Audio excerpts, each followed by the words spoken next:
Can you describe him to someone who hasn't met him?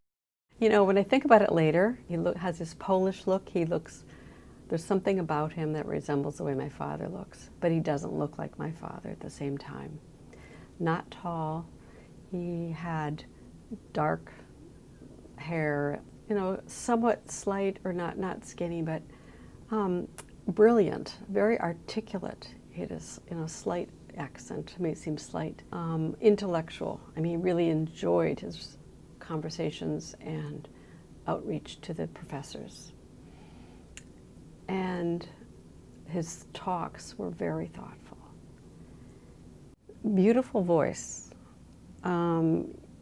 Just a lovely, somewhat plaintive, sometimes lilting, not fancy, but just expressive nusach, the way he would chant the service.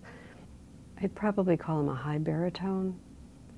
His voice was very mellow, I felt, and kind of rich, but not real strong. But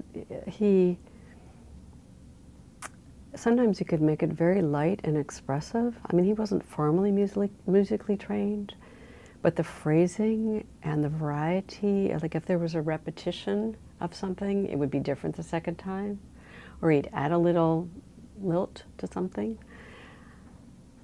So it was a very soothing voice. That's what I thought.